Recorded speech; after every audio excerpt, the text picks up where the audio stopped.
Pemirsa, sempat viral di media sosial seorang pria di Cianjur dianiaya setelah menjadi korban salah tangkap sejumlah oknum polisi. Peristiwa tersebut berakhir damai setelah Polres Cianjur meminta maaf.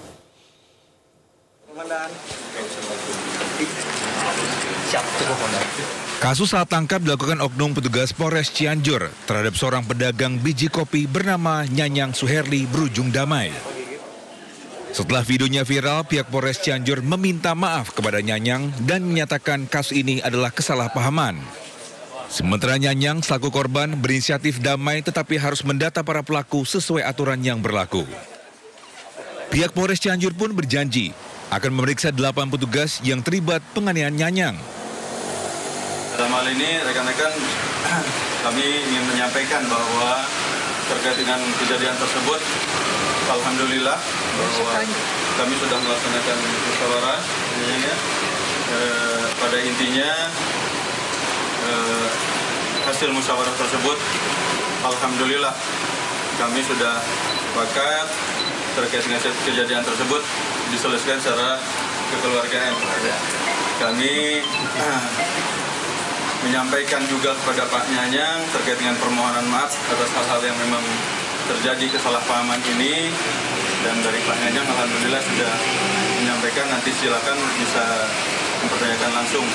Bapak mau maafkan tapi proses hukum tetap berjalan. Iya, gitu, makanya saya mau maafin kalau prosedur itu dijalankan. Oh begitu ya. Nuntutnya keadilan Pancasila. Oh syaratnya itu ya. Iya. Oke dimaafkan, oke islah, tapi proses tetap berjalan. Iya gitu, makanya saya oke kalau kayak gitu.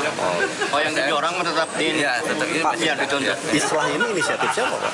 Saya sendiri. Oh. Nah, dia kan gimana ini? Saya nggak bakal nuntut uang. Saya kan ngapain kan jual beli gitu kan.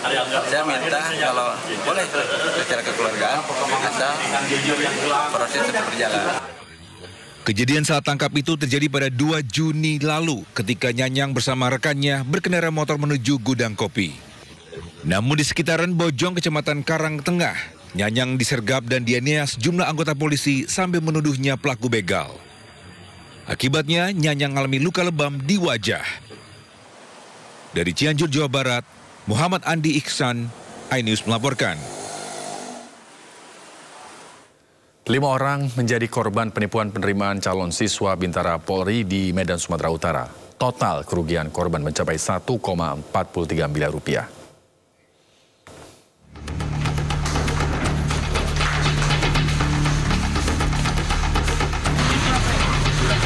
Inilah video amatir penangkapan 3 pelaku dugaan praktik percaloan dalam penerimaan calon siswa Bintara Polri. Penipuan tersebut bermodus bimbingan latihan.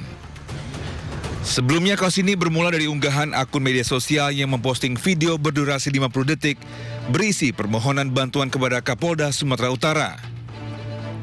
Dalam video tersebut, korban mengaku menjadi korban penipuan yang dilakukan oleh oknum dalam proses penerimaan calon siswa.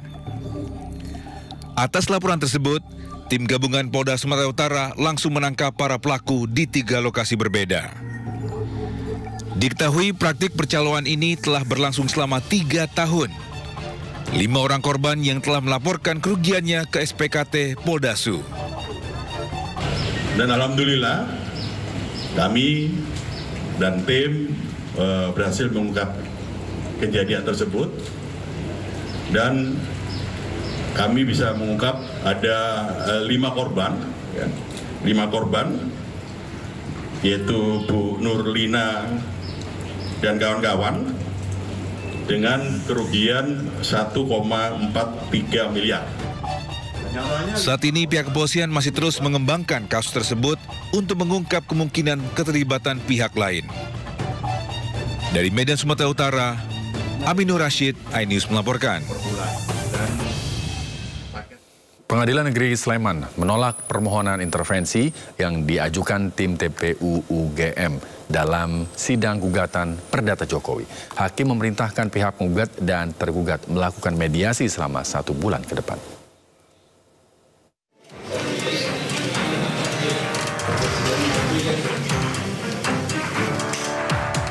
Pengadilan Negeri Sleman, Yogyakarta kembali menggelar sidang gugatan perdata terkait polemik ijazah Presiden ke-7 Joko Widodo. Agenda sidang adalah putusan selas terkait permohonan intervensi yang diajukan tim tolak ijazah palsu usaha gak punya malu atau tim tipu UGM. Majelis Hakim yang diketuai Cahyono menolak permohonan intervensi tersebut. Majelis Hakim kemudian memerintahkan pihak penggugat dan tergugat untuk melanjutkan pemeriksaan perkara melalui proses mediasi. Para pihak berperkara diberikan waktu melakukan mediasi selama 30 hari dan jika belum menemui titik terang bisa diperpanjang 15 hari. Sidang akan kembali dilanjutkan setelah Majelis Hakim menerima laporan dari Hakim Mediator. Setelah nomor 106 PKTJ 2025 Pengadilan Negeri Sleman. Demi keadilan berdasarkan ketentuan Pengadilan Negeri Sleman yang memeriksa dan memutus perkara perdata pada tingkat pertama telah menjatuhkan putusan selah sebagai berikut. Mengadili 1. Menolak permohonan intervensi yang diajukan oleh pemohon intervensi. 2. Memerintahkan para pihak untuk melanjutkan pemeriksaan perkara hingga pokok materinya. 3. Melanjutkan biaya perkara hingga putusan akhir. Ya, demikian. Menanggapi putusan ini, pemohon intervensi mengaku tidak setuju dengan putusan hakim yang menyebut pihaknya tidak punya hubungan hukum secara langsung. Kami menghormati putusan dari Majelis Hakim, tetapi ada beberapa catatan yang kami tidak setuju dengan putusan tadi ya. Jadi yang pertama adalah bahwa kami tidak punya hubungan hukum secara langsung. Itu kami tidak setuju karena memang faktanya kan kami menggugat di Solo dan kami punya kepentingan juga di sini dalam gugatan ini. Sebelumnya, Advokat Komardin menggugat 8 orang, mulai dari pimpinan UGM hingga dosen pembimbing Jokowi, terkait polemik ijazah Presiden ke-7 Joko Widodo. Komarudin juga menggugat UGM senilai 69 triliun rupiah. Dari Sleman, Yogyakarta, Heri Trijoko, iNews melaporkan. Sekretaris Jenderal Perhimpunan Advokat Indonesia Bersatu, Ade Darmawan, diperiksa Polda Metro Jaya terkait kasus tuduhan ijazah palsu Presiden ke-7 Republik Indonesia Joko Widodo pada hari Selasa. Ade Darmawan hadir setelah laporan polisi yang diusut Polres Metro Selatan dilimpahkan ke Polda Metro Jaya.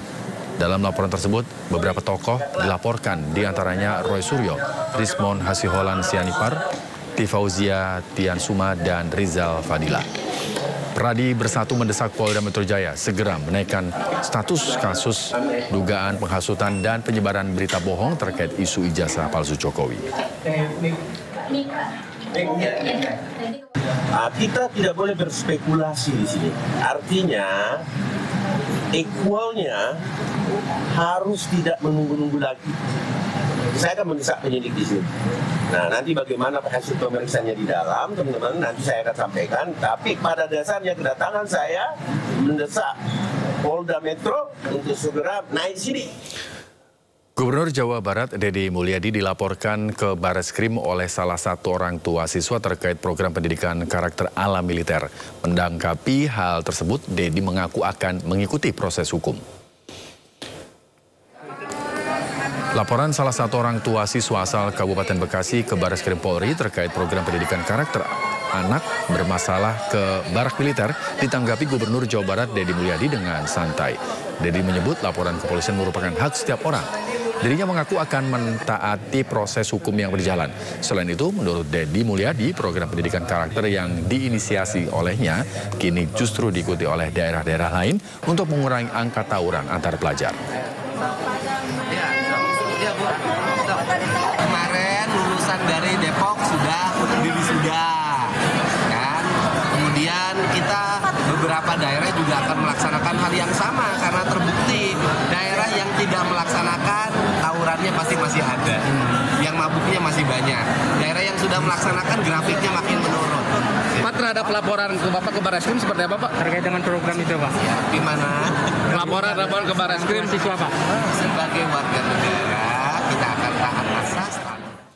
Sebelumnya 45 siswa SMA, SMK bermasalah dari Kabupaten Purwakarta, Subang, dan Karawang Senin lalu diberangkatkan ke Rindam 3 Siliwangi, Bandung, Jawa Barat.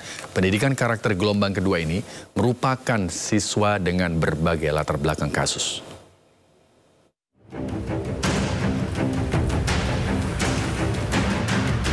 Para orang tua dari 45 siswa SMA SMK dari 3 kabupaten mengantarkan anak-anak mereka untuk dididik secara militer. Mereka diberangkatkan ke Rindam 3 Siliwangi di Bandung untuk mengikuti pendidikan berkarakter. Para orang tua mengaku bahagia sekaligus sedih saat anaknya mengikuti pendidikan karakter di barak militer. Mereka bahagia anaknya akan lebih baik setelah mengikuti pendidikan ini dan sedihnya harus berpisah sekitar 3 pekan. Karena emosi ya, anak susah pisan. Tapi pas berangkat mah rada berat oke. Tapi mudah-mudahan ada perubahan setelah program yang dilaksanakan Pak Gubernur. Para siswa bermasalah yang menjalani pendidikan di Rindam hari ini merupakan dari berbagai latar belakang kasus sehingga diperlukan perhatian khusus. Banyak banget, ini hasil seleksi. Jadi yang minat ratusan. Yang minat, yang ngadu lewat sekolah, yang juga lewat dinas pendidikan. Banyak sekali, tapi kan kita harus seleksi. Kita harus tanya dulu sekolahnya masih sanggup atau enggak. Terus juga orang tuanya masih sanggup atau enggak. Nah, udah mereka misalnya sudah tidak ada kesanggupan, siswanya kita konseling dulu. Nah, kalau sini sudah dinyatakan memang dia layak nanti dibina anak-anak istimewa ini di barak militer baru. Gelombang kedua pendidikan karakter siswa bermasalah dilepas oleh Bupati Purwakarta Saiful Bahri bin Zain. Ke-45 siswa tersebut akan menjalani masa pendidikan di Rindam 3 Siliwangi berjenjang 14 hingga 20 hari ke depan. Dari Purwakarta, Jawa Barat, Irwan Ainus melaporkan. Presiden Prabowo hari ini membuka pameran pertahanan Indo Defense 2025 di JI Expo Kemayoran. Indo Defense 2025 diikuti 55 negara serta 1.180 industri pertahanan. Republik Indonesia membuka Indo Defense Expo dan Forum tahun 2025. Presiden Prabowo Subianto membuka langsung Indo Defense 2025 di JI Expo Kemayoran, Jakarta.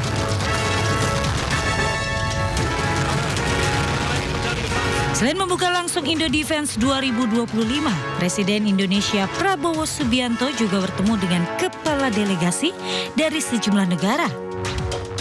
Indo Defense 2025 diikuti 55 negara serta 1.180 industri pertahanan, baik dari dalam maupun mancanegara, salah satunya Amerika Serikat dan Turki.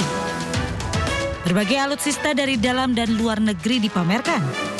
Pameran alutsista bukan hanya sebagai bisnis pertahanan, tapi juga menjadi kontribusi Indonesia terhadap perdamaian dunia.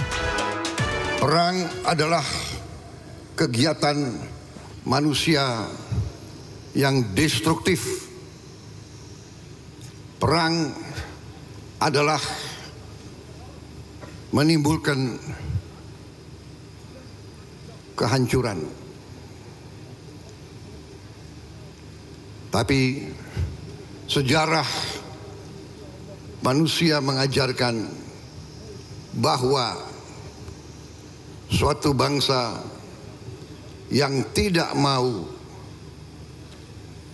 investasi terhadap pertahanannya sendiri, biasanya kedaulatannya dirampas. Indo Defense 2025 yang digelar pada 11 hingga 14 Juni 2025 terbuka untuk publik pada hari keempat sehingga memberikan kesempatan masyarakat untuk melihat perkembangan alutsista terkini. Presiden Prabowo menegur langsung salah satu anggota Pas Pampres yang menghempaskan tangan seorang jenderal bintang 1 dari negara sahabat dalam gelaran pameran Indo Defense di Kemayoran, Jakarta Pusat, Rabu siang. Kejadian ini terjadi saat Presiden Prabowo berhenti di salah satu stand milik Turki.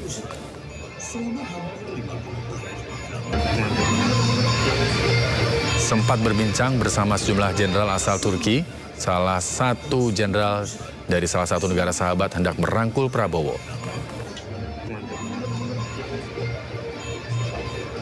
Dengan sigap anggota Pas Pampres menepis tangan jenderal tersebut. Prabowo yang menyadari hal ini langsung menegur pasukan pengawal presiden tersebut. Presiden Prabowo bahkan mendorong anggota Pas Pampres tersebut yang langsung ditanggapi permohonan maaf dari sang Pas Pampres.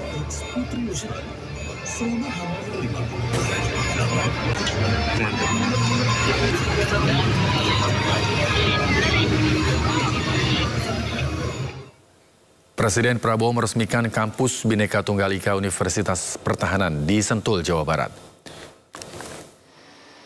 Peresmian kampus Universitas Pertahanan ini juga dihadiri Presiden ke-6 Republik Indonesia Susilo Bambang Yudhoyono. Selain dihadiri SBY, turut dihadiri Menteri Pertahanan Syafri Samsudin, Panglima TNI Jenderal Agus Subianto, Kapolri Jenderal Listio Sigit Prabowo, dan sejumlah menteri kabinet lainnya. Dalam sambutannya, Presiden Prabowo menuturkan lembaga pendidikan seperti Unhan akan menentukan apakah Indonesia berhasil sebagai bangsa atau sebaliknya. Prabowo pun menegaskan akan memprioritaskan anggaran pendidikan dalam APBN. Presiden Republik Indonesia meresmikan. Itu yang kita harapkan Unhan dan semua lembaga pendidikan nanti berkarya, berbakti untuk negara dan bangsa di bidang manapun. Khususnya kita di zaman kita sekarang adalah sains dan teknologi harus kita kuasai. Di dunia modern ini hanya dengan sains dan teknologi kita bisa menghilangkan kemiskinan. Kita bisa menjadi negara maju, negara modern. Saya kira itu pimpinan Unhan saya minta bekerja, berbakti dengan sebaik-baiknya, ciptakan budaya baru, budaya yang memiliki nilai-nilai patriotisme yang baik. Pemerintah menyiapkan aturan konsesi tambang di mana nantinya para pelaku UMKM di daerah akan diberikan izin usaha pertambangan. Informasinya usai jeda pariwara berikut ini, tetaplah bersama Sindo Sore.